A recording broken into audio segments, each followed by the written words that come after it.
Okay guys, welcome to this video, and in this lesson we're going to teach you how to book appointments. Now, within Tax Nitro, within the software, there are a lot of different ways to book people in. However, there is really only one right way that we'd like you guys to be using when booking appointments.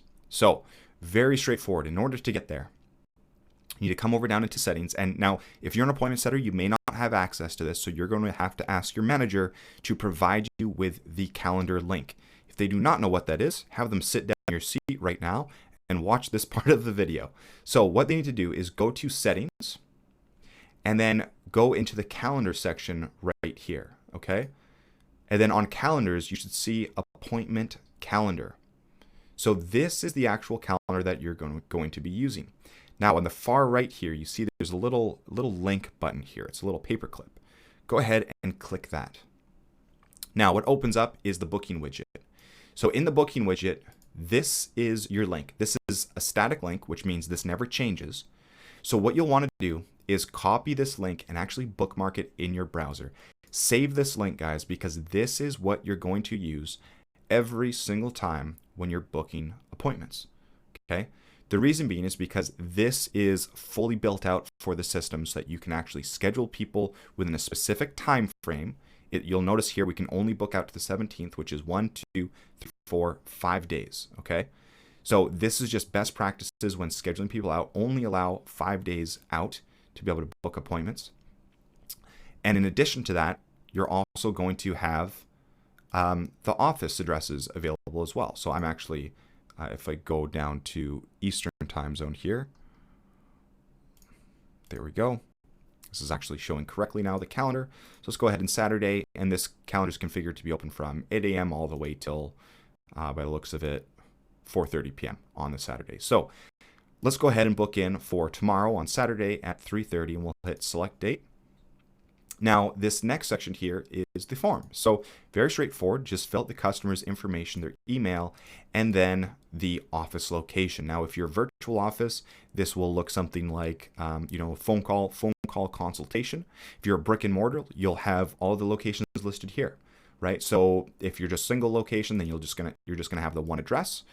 If you have multi locations, then you're gonna have a bunch of addresses to choose from. Now, the reason why this is so important is because once this form is submitted, only this form, then that lead is actually going to get sent all the confirmations and reminders and emails and everything like that for the follow-up, right? So there's going to be emails, text messages, confirming their appointment, as well as reminders for them.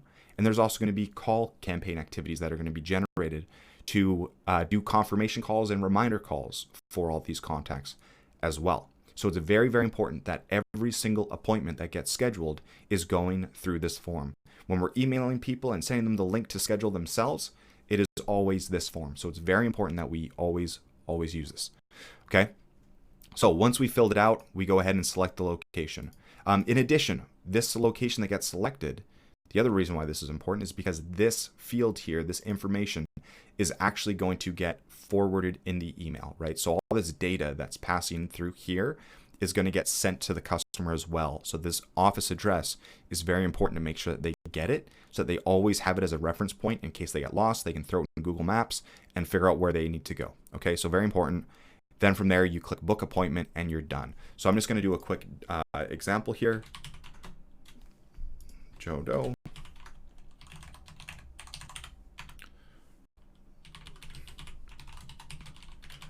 And he's going to the second office, and you click book appointment.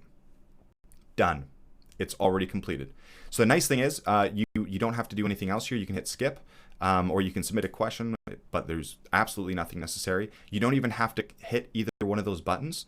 All you have to do is just hit refresh, and then we're back at the scheduling page. So you don't have to close this down and open it up again. You can book someone in, refresh the page, boom, and we're back at the scheduler.